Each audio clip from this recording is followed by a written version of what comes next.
All right. So we are now done with our series on business structures. We have talked about sole proprietorships, partnerships, corporations, and franchises. Our standard has now changed, and now we're talking about something I think is going to hit home for a lot more of you guys.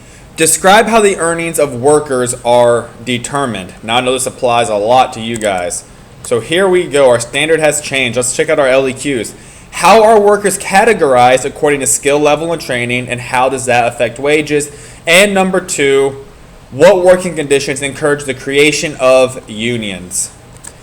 So here we go. Here's our first LEQ. How are workers categorized according to skill level and training, and how does that affect wages? So we have 5 different factors we're going to talk about. We're going to talk about minimum wage, the market value of the product produced, workers' productivity, human capital, and finally, unions. In this particular video, we're not going to go into great detail in any one of these 5. I'm rather going to give you a very basic overview, and we will be exploring these concepts much more in class. Minimum wage. All of you know about this. If any of you work a job, chances are you're paid minimum wage, and if you're not, that's excellent. So minimum wage is set by the federal government. Now, if you guys recall from the end of Unit 2 when we covered price floors and price ceilings, minimum wage is an example of a price floor. That is, workers cannot be paid any less than the lowest amount set by the federal government. So there is something called the Commerce Clause of the United States Constitution, which you guys will learn about in your government class, and it basically gets back to our limited role of government. Remember, in a pure market economy, there would be no minimum wage. There would be no Commerce Clause. The Commerce Clause basically says that Congress has the power to influence the economy in any way necessary to better benefit America. And that's the Commerce Clause in a nutshell. You're going to learn more about it in your government class. Now, the reason we have a minimum wage is largely a result of big wins by unions, which is something we haven't covered yet, in the early 1900s. So think about pre-World War I times. We're looking like the 19-teens and the 1920s. Now, it's called minimum wage for a reason. I do not mean to insult anyone at all. I know this is a very controversial topic, but minimum wage is for minimum qualifications, experience, and education. Because think about it. The people that are watching this video, mainly high schoolers, you guys may disagree, but you don't have that high of an education yet. Many of you don't even have a high school diploma yet. You don't have that much experience. You may have been working at McDonald's for the past 2 years, but compare that to someone who has 30 years of work experience. And again, I do not mean to insult, it's just the truth of the matter. You don't need a high level of skill to perform your job. Now, you may be very good at your job, but you don't have to have a high level of skill or specialized training to perform it. So again, minimum wages for minimum qualifications, experience, and education. So what I have here is a graph for you guys. This is, I hope you know by now, the United States of America. And this looks at the minimum wage in each individual state. So the states that are colored green, their minimum wage is higher than the federal minimum wage. So that is, we have the federal government has a minimum wage of $7.75. It's been that way since 2009, I believe. Now, each individual state has the power to change that law if they would like. It's the way it's set up in the Constitution. So Florida's, as of the time of this recording, Florida's minimum wage is $8.05 an hour. So states in green have minimum wage above the federal minimum wage. States in blue have minimum wage that is the same as the federal minimum wage. And states in yellow and red are states that have minimum wage below the federal minimum wage. For whatever reason, the lawmakers in that state said that, hey, $7.75 is too much. So that's just something I wanted to give you guys to give you a little graphic aid to help you visualize what minimum wage looks like across the United States. Moving on, and like I said, we're moving through these quick because we're going to work with them a lot more in class. We have something called the market value of the product produced. Now remember, guys, look at our LEQ. How are workers categorized according to skill level and training? How does that affect wages? So right now we're focused on the how do their skills affect their wages? So we have the market value of the product produced. Here's what product value is. How much is something truly worth? How much is a yacht truly worth? How much is a hamburger truly worth? So it's an assessment of the worth of a good or service. Not how much it sells for, the worth of it. The product value assessed by a business when setting a price for a particular product can depend on its production cost, think about land, labor, and capital. It's overall market value and the value of the products as perceived by a targeted group of consumers. That right there, class, that's a fancy way of saying demand. Who is willing and able to buy this product? So without getting too much detail, I have two contrasts for you guys. Remember, it's not just about how much something sells for.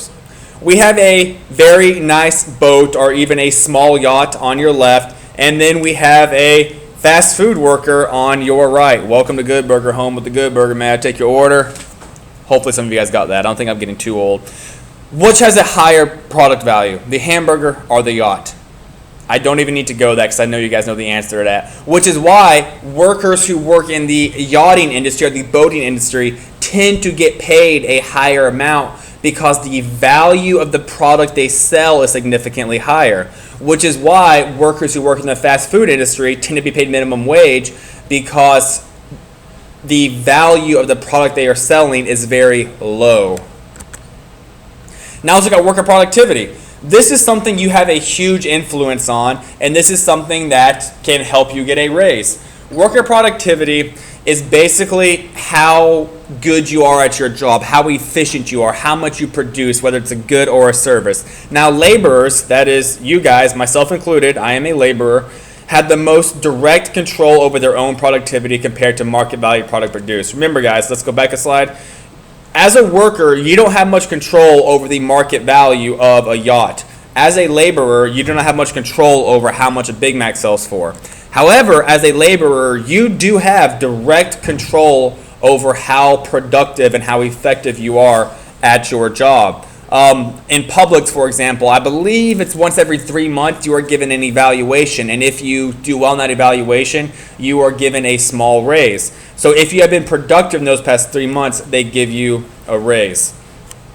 I personally worked for Publix warehouse for several years down on off the corner of Wabash and 92, and we were paid based on how fast we worked. Without getting into too much of detail, it was difficult. It was the hardest job. Let me say that again. It was the most labor-intensive job I've ever had. Teaching is far more difficult, but being a selector was the most labor-intensive. And we were paid based on how fast we loaded trucks. So our whole job was to pick heavy items off the shelf and load the Publix semis trucks you guys see riding around. And based on how productive we were, that reflected how much we got paid. Human capital. I've been wanting to say this term all semester long, but I had to bite my tongue. So remember guys, capital by itself is previously manufactured tools, machines, and equipment used to produce a good or service. Human capital is not previously manufactured, but it's something that human beings, that you and I can acquire to make us more effective at our job to produce a good or service. So human capital and capital are almost the same because I can acquire skills and knowledge and abilities that allows me to produce my good or service. So here's the textbook definition of human capital. It is a stock of knowledge, habits, social and personality attributes, including creativity, embodied in the ability to perform labor so as to produce economic value. Wow, that is a mouthful. Here's what I want you to know about human capital. Human capital is skills and knowledge that makes a worker valuable. Human capital is skills and knowledge that makes a worker valuable. Now, along with worker productivity, human capital is also the best predictor of worker pay. It's what you have the most control over. Those of you watching this video, again, I do not mean to insult, you have a very low level of human capital because your skills are not yet highly developed. Your education is not yet complete. So the two most common types of human capital are education. Someone with a doctorate degree in education has a lot higher human capital than someone with only a bachelor's degree in education. Now, I did not say they're not necessarily a better teacher, but in general, the person with the doctorate will have a higher level of knowledge, which translates into human capital. You can also have skills. Being bilingual is a huge skill, and that's an example of human capital. Interpersonal skills, your ability to speak in public, these are all skills that we can practice and get better at to give us a higher level of human capital. If you are really good working with children in a daycare, versus someone who is not good with working with children, such as myself, you have a high level of human capital when it applies to daycare work. So human capital is primarily education and specific skills you have that benefits your industry. So now we're changing gears a little bit and we're talking about unions. So guys, everything we have today, minimum wage, the weekend, the 40-hour work week, overtime pay, holidays, days off, workers' compensation, all of these things that we tend to take for granted in modern times are the result of labor unions. Because the truth is, back in the day, 100 years ago, in America's free market system, remember guys, as time goes on, America is becoming more and more and more command-based. Back 100 years ago, during the Industrial Revolution, that's the closest we've ever been to a pure market economy. There was very little to no government regulation.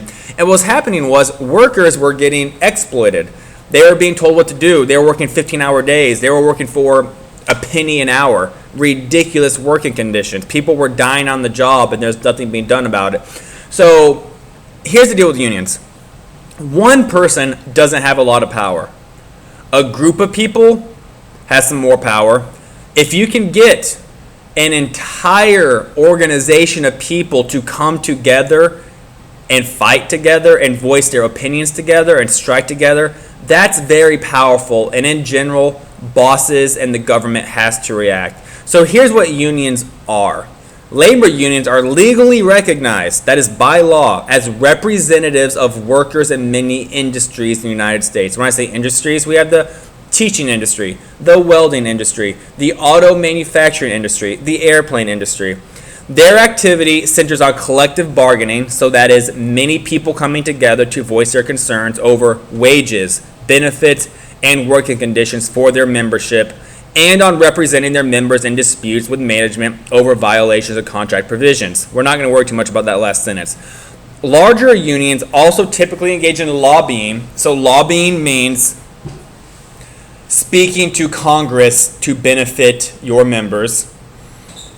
Here's some examples of unions. Most professional trades, think about what you can become at ITT Technical Institute, for example. Most professional trades such as mechanics, welders, teachers, and law enforcement, they have a union. That union exists to make sure they are being paid fairly and their working conditions are fair. Now, what I want you guys to know about unions, they are very controversial. If you follow politics, you can't really watch more than a day of news without hearing about unions going on strike, the unions demand this, the unions want a higher minimum wage, and the government says, no, we can't do that. It's all very convoluted, but I do personally believe that unions are a very powerful force in America's mixed market economy. Now remember, in a pure market economy, unions didn't exist. But because unions were so powerful, they forced, and this is a good thing, they forced America's government to take intervention in the economy to give us things like minimum wage and days off. LEQ and review. How are workers categorized according to skill level and training? How does that affect wages? So here is how workers tend to end up getting paid. We talked about minimum wage, the market value of the product produced. We talked about workers' productivity, human capital, and the availability of unions. In general, if you work in a profession that has union representative, you have better working conditions than someone who isn't represented by a union. Now our second LEQ, what working conditions encourage the creation of unions? And I talked about this in the last slide. Since the founding of America, especially around the time of the Industrial Revolution in the mid to late 1800s, early 1900s, workers were exploited. That is, they were working 15 hours. They were getting sick. They were dying. They had no benefits, never got time off. And unions were formed to collectively bargain. That means bargain together for better working conditions. Thanks for watching the video. I'll see you all in class.